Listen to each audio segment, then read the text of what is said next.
एक बार फिर आप सभी को प्रभु यीशु मसीह के जीवित, पवित्र और सामर्थ्य नाम में जय मसीह की। धन्यवाद करते हैं प्रभु ने एक और दिन हमारे जीवन में जोड़ा ताकि हम उसकी महिमा जाहिर करें। उसके लिए हम इकट्ठा हों, क्योंकि परमेश्वर को ये ही भाता है कि उसके जन उसके ठहराए हुए समय पे उस स्थान में पहुँचे जहाँ उसकी महिमा स्तुति होती है। हालेलुया। परमेश्वर हमेशा महिमा के योग्य है, वो कभी भी किसी इल्ज़ाम के योग्य नहीं है।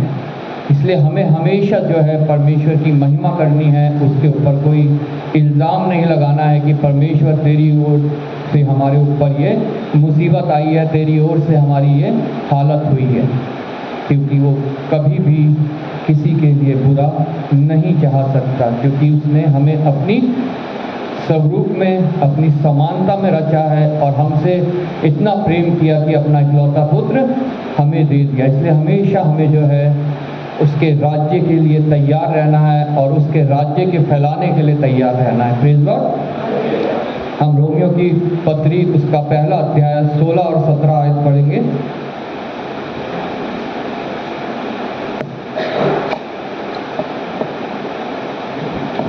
क्योंकि मैं उस समाचार से नहीं लगाता, इसलिए कि वह हर एक विश्वास करने वाले के लिए, पहले तो यहूदी फिर यूनानी के लिए उद्धार के निमित्त परमेश्वर की सामर्थ्य है, क्योंकि उसमें परमेश्वर की धार्मिकता विश्वास से और विश्वास के लिए प्रकट होती है।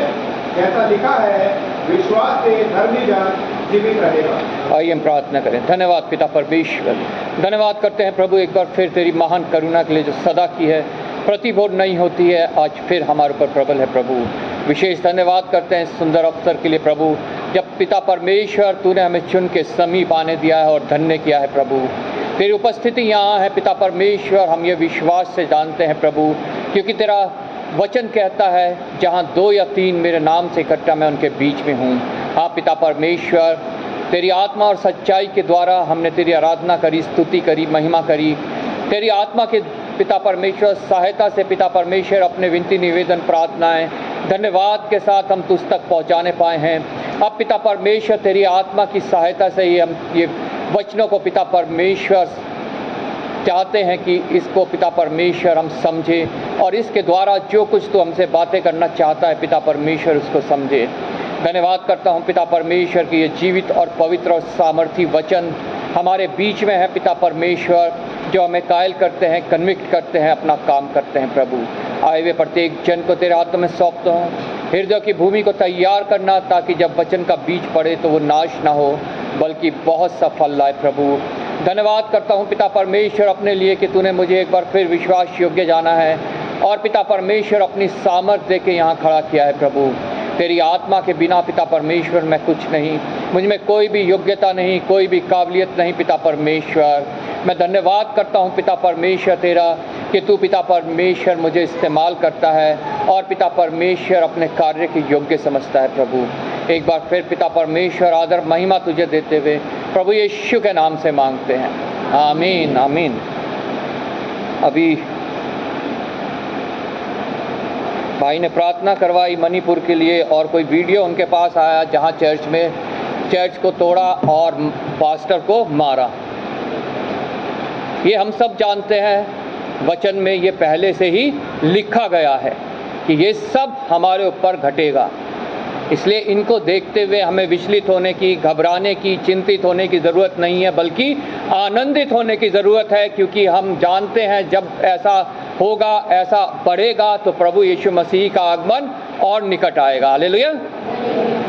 और जो युद्ध खड़े होकर नहीं जीते जाते वो घुटनों पे जीते जाते हैं। Praise Lord. मैं बार बार कहता हूँ, परमेश्वर ने, प्रभु यीशु मसीह ने हमें युद्ध करना नहीं सिखाया, हमें प्रार्थना करनी सिखाई है। उसके चेले उसके पास आए और उसने उन्हें प्रार्थना करनी सिखाई, तलवार चलानी नहीं सिखाई। इसलिए तलवार चलाना मसीह जन का कार्य नहीं है, किसी से टक्कर लेना मसीह जन का कार्य नहीं है, मोदी के पास जाना मसीह जन का कार्य नहीं है। मसीह जन का कार्य है प्रभु यीशु मसीह के पास जाना। हालेलुया। और संत पौलुस यहाँ पे साफ साफ कहता है, क्योंकि मैं सुसमाचार से नहीं लज्जाता। अगर कोई मसीही जन सुसमाचार से लज्जाता है तो फिर वो मसीही नहीं है, वो ओनली सो कॉल्ड मसीही है, सिर्फ नाम का मसीही है। अगर कोई मसीही जन किसी के सामने अगर सुसमाचार नहीं सुना सकता, उससे लज्जाता है कि मैं इसको बोलूँगा तो लोग मेरी हंसी उड़ाएंगे, तो वो मसीह के योग्य नहीं है। इसलिए संत पौलुस कहता है, क्योंकि मैं सुसमाचार से नहीं लज्जाता, इसलिए कि वह हर एक विश्वास करने के लिए पहले तो यहूदी फिर यूनानी के लिए उद्धार के निमित्त प्रभु की सामर्थ है। हालेलुया। परमेश्वर का वचन उद्धार के निमित्त हमारे लिए परमेश्वर की सामर्थ है। ये वचन जो आज हमारे हाथ में है, ये हमारे उद्धार के लिए परमेश्वर की सामर्थ है। और संत पौलुस कहता है, इस सामर्थ को व्यर्थ ना जाने दो। भाई निर्मल ने भी कहा वचन पढ़ो, और बहुत ज़रूरी है ये वचन को पढ़ना, क्योंकि वचन के द्वारा ही पिता हमसे बातें करता है। हम तो पिता से बहुत बातें करते हैं, अपनी प्रार्थनाएं उसके सामने रखते हैं, हमें क्या चाहिए वो उसके सामने रखते हैं, लेकिन पिता चाहता है कि वो भी हमसे बातें करे, और वो बातें करता है सिर्फ इन वचनों के द्वारा। हालेलुया।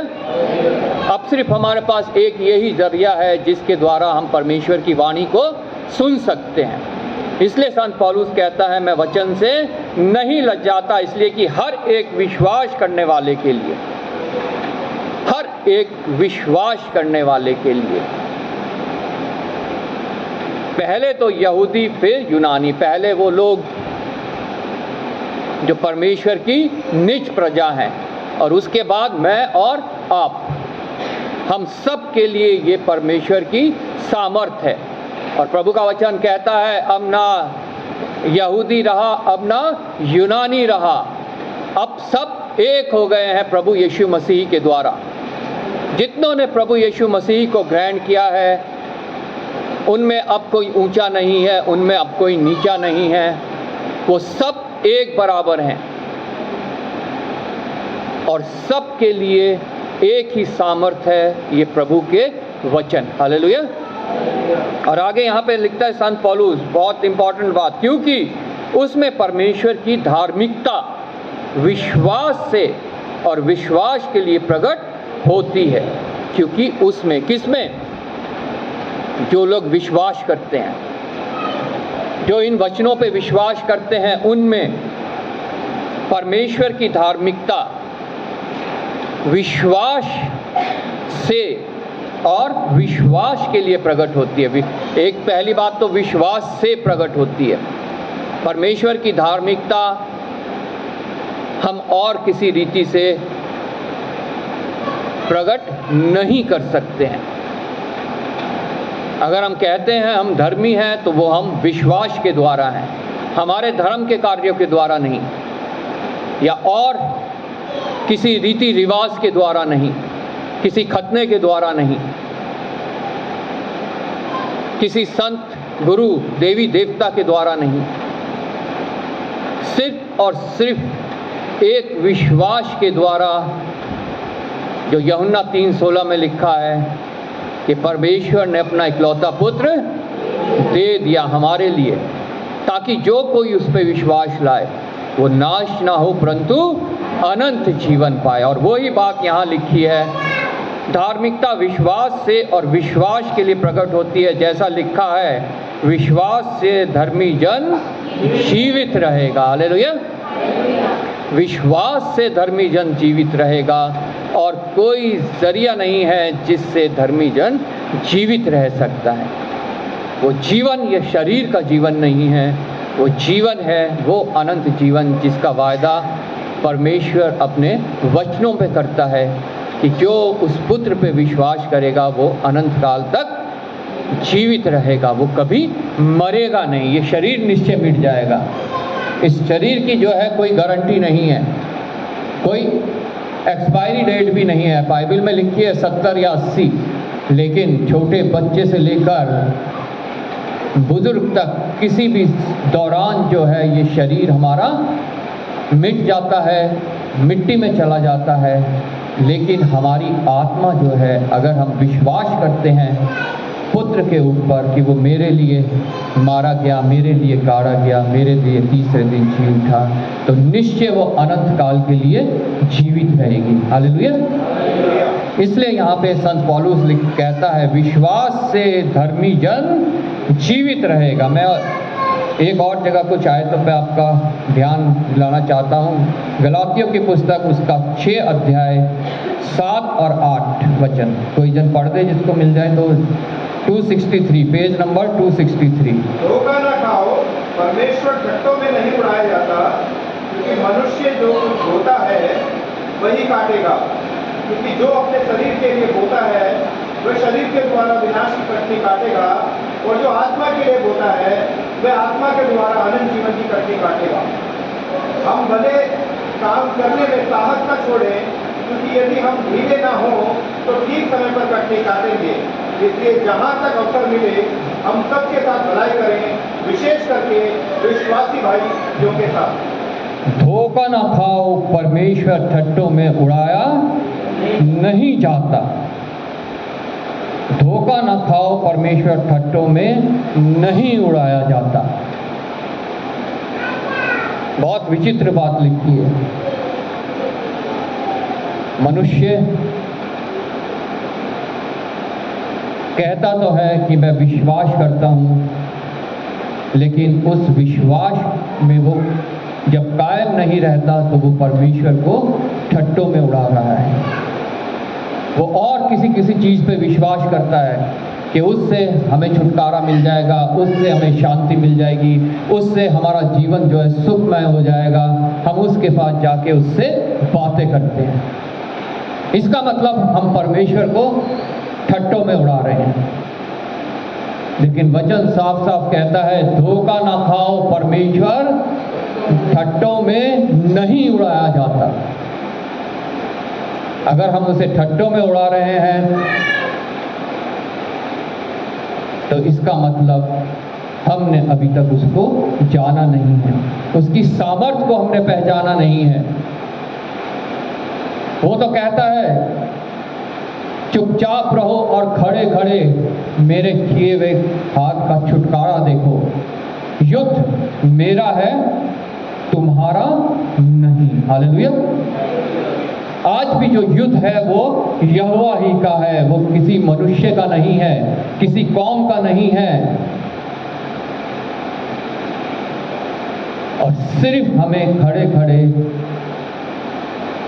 उसकी ओर से जो वो छुटकारा देता है उसको देखना है, उस उद्धार को हमने ग्रहण करना है जो वो हमें देना चाहता है। हालेलुया। हमें उसे ठट्टों में उड़ाने की जरूरत नहीं है। लिखा है क्योंकि मनुष्य जो कुछ बोता है वही काटेगा।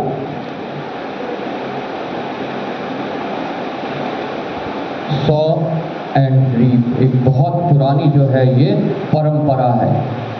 जब से मनुष्य ने खेती करनी शुरू करी तब से ये चलती आ रही है कि जो बोता है वो उसको काटता भी है।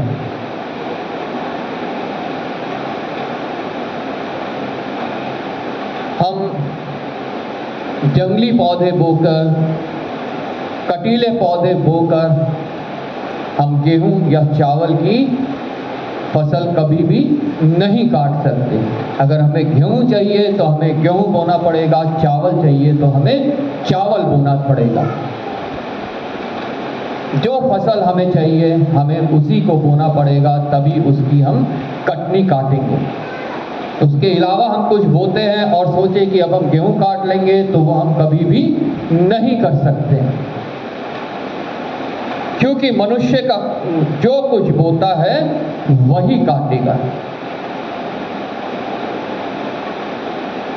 क्योंकि जो अपने शरीर के लिए बोता है वह शरीर के द्वारा विनाश की कटनी काटेगा, और जो आत्मा के लिए बोता है वह आत्मा के द्वारा अनंत जीवन की कटनी काटेगा। अगर हम अपने शरीर के लिए बोते हैं, शरीर के लिए बोना मतलब हम अपने शरीर की हिफाजत के लिए हम किसी से लड़ते हैं, झगड़ते हैं, मारते हैं, एक हम ग्रुप बना लेते हैं। आजकल मसीही लोगों में ये बहुत चलन हो गया है, ग्रुप्स बन रहे हैं लाठी तलवार लेके कि अब देखो हमारे ऊपर कौन हमला करेगा। लेकिन ऐसे लोगों के लिए साफ साफ लिखा है कि वो शरीर के लिए बो रहे हैं और वो शरीर के लिए विनाश की कटनी काटेंगे, क्योंकि उन्होंने परमेश्वर को ठट्टों में उड़ा दिया। परमेश्वर ठट्टों में नहीं उड़ाया जाता। और लिखा है अगर हम आत्मा के लिए बोते हैं तो हम अनंत जीवन की कटनी काटेंगे। हालेलुया। आत्मा के लिए अगर हम बोते हैं तो हम अनंत जीवन की कटनी काटेंगे। तो आज हम ये निर्णय लें इस सांझ की वेला में कि हमें किस चीज के लिए बोना है, शरीर के लिए बोना है कि आत्मा के लिए बोना है। हम सब जानते हैं नायक कितने वचन में रहे हैं। हम दानियल के बारे में जानते हैं, उसने शरीर के लिए नहीं बोया, उसने विश्वास किया और आत्मा के लिए बोया। उसे सिंह की मान में डालने के लिए कहा गया, लेकिन उसने अपना विश्वास नहीं त्यागा। उसने आत्मा के लिए बोया और उसने आत्मा के लिए कटनी काटी। उन्हें सिंह की मान में डाला गया, लेकिन उसको कुछ नुकसान नहीं हुआ क्योंकि उसने विश्वास किया। हालेलुया। और मसीही जीवन का दो ही बात बहुत इंपॉर्टेंट है, विश्वास और आज्ञाकारिता। हालेलुया। Faith and obedience. अगर ये हमारे अंदर नहीं है तो हम झूठे मसीही हैं। हम परमेश्वर को ठट्ठों में उड़ाने वाले मसीही हैं। हम शरीर के लिए बोने वाले मसीही हैं जो विनाश की कटनी काटने की ओर बढ़ रहे हैं। शद्रक, मेशक, अबेदनगो, झुक के सलाम करो, नहीं तो 7 गुना धधकते भट्टे में तुम्हें डाल दिया जाएगा। लेकिन उन्होंने अपने विश्वास को नहीं छोड़ा। अगर परमेश्वर चाहे तो हमें बचाए, और अगर नहीं भी बचाता तो हम तेरी बनाई मूर्ति को दंडवत नहीं करेंगे। और जब उन्होंने विश्वास किया, उन्होंने आत्मा के लिए बोया, तो उन्होंने आत्मा की कटनी काटी। हालेलुया। अनंत जीवन के लिए कटनी काटी। उस धधकते हुए 7 गुना धधकते हुए भट्टे में डाल दिया गया। उनका बाल तक बाका नहीं हुआ, उनके पास से धुएं तक की बदबू नहीं आई। हालेलुया। कपड़े तक उनके जो है वो नहीं जले। राजा भी देख के आश्चर्य करने लगा, क्योंकि उसने उनके साथ एक पुरुष को देखा जिसका रूप परमेश्वर की पुत्र के समान था। Praise Lord. लेकिन उन तीनों के इस विश्वास के द्वारा उस राजा को भी विश्वास हो गया, और उसने अपने राज्य में जो है मुनादी करवा दी कि आज के बाद शद्रक, मेशक, अबेदनगो के परमेश्वर को छोड़ और किसी को दंडवत नहीं करेगा कोई भी। कितनी बड़ी कटनी उन्होंने काटी अपने विश्वास के द्वारा। आत्मा के द्वारा बोने, जब हम बोते हैं तो हम बहुत बड़ी कटनी को काटते हैं। हालेलुया। इसलिए लिखा है, क्योंकि जो अपने शरीर के लिए बोता है वह शरीर के द्वारा विनाश की कटनी काटेगा, और जो आत्मा के लिए बोता है वह आत्मा के द्वारा अनंत जीवन की कटनी काटेगा। और 9वीं आयत में लिखा है, यदि हम ढीले ना हो तो ठीक समय पर कटनी काटेंगे। Praise Lord. कई बार हम बड़ी फुर्ती से निकलते हैं परमेश्वर के लिए, परमेश्वर के कार्य के लिए, वचन दूसरों तक पहुंचाने के लिए, लेकिन फिर हम ढीले पड़ जाते हैं और हम कटनी काटने से चूक जाते हैं। परमेश्वर के लिए हम फल इकट्ठा करने से चूक जाते हैं। लेकिन परमेश्वर का वचन कहता है, यदि हम ढीले ना पड़े तो सही समय पे हम कटनी काटेंगे। Praise Lord. और निश्चय यदि प्रभु का जन ढीला ना पड़े तो वो सही समय पे जो है परमेश्वर के लिए आत्माओं को जीतेगा। Praise Lord. परमेश्वर की हमसे यही इच्छा है, परमेश्वर को हमारे से यही उम्मीद है, उसको यही आशा है हमारे से कि हम उसके लिए सही समय पे कटनी काटें। लेकिन पहले मुझे और आपको अपने आप को जांचना है कि हम बो किसके लिए रहे हैं, शरीर के लिए बो रहे हैं कि हम आत्मा के लिए बो रहे हैं। आज सांझ प्रभु हमें यह मौका दे रहा है कि हम अपने आप को जांचें और अपने आप को आत्मा की कटनी काटने के लिए तैयार करें, आत्मा के लिए बो के। हालेलुया। क्योंकि पवित्र बाइबल में यही लिखा है। ये जो आज हमारे हाथों में बाइबल है, इसको पवित्र बाइबल क्यों कहा जाता है? अगर हम इसको पढ़ते हैं, इसमें तो कितनी गलत बातें लिखी है। व्यभिचार लिखा है, लोगों ने व्यभिचार किया, लोगों ने कत्ल किए, लोगों ने धोखा किया, लेकिन फिर भी जो है इसे पवित्र बाइबल कहा जाता है, क्योंकि इसमें जो कुछ लिखा है वो सब सत्य है। हालेलुया। सिर्फ एक ही ऐसी पुस्तक है जो सत्य बताती है। अगर और ये पवित्र बाइबल के अलावा किसी हिस्ट्री में ये लिखा जाता तो वहाँ पे जितने परमेश्वर के नायक रहे हैं, जो गलत कार्य उन्होंने किए हैं, वो इसमें कभी भी नहीं लिखे जाते। लेकिन उनके वो कार्य भी जो है वो इसमें लिखे गए हैं, ताकि प्रत्येक समय के लोग वो जाने कि वो भी हमारे तरह जो है दुख सुख भोगी और इस संसार में रहते हुए इस पृथ्वी के श्राप से ग्रसित थे।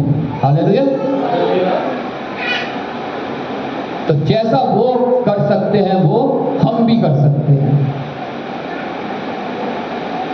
वो पश्चाताप करके जो है प्रभु के चरणों में दोबारा आ सकते हैं, तो मैं भी आ सकता हूं, आप लोग भी आ सकते हैं, और फिर हम उस प्रभु की सामर्थ को, जिसके विषय में हमने पढ़ा रोमियो की पुस्तक में, उस सामर्थ को फिर प्राप्त कर सकते हैं और फिर से जो है हम अपने लिए एक नया जीवन प्राप्त कर सकते हैं। हालेलुया। इसलिए प्रभु के जन को इस पवित्र बाइबल को मान देना है, पवित्र जन को इस पवित्र बाइबल पर विश्वास करना है।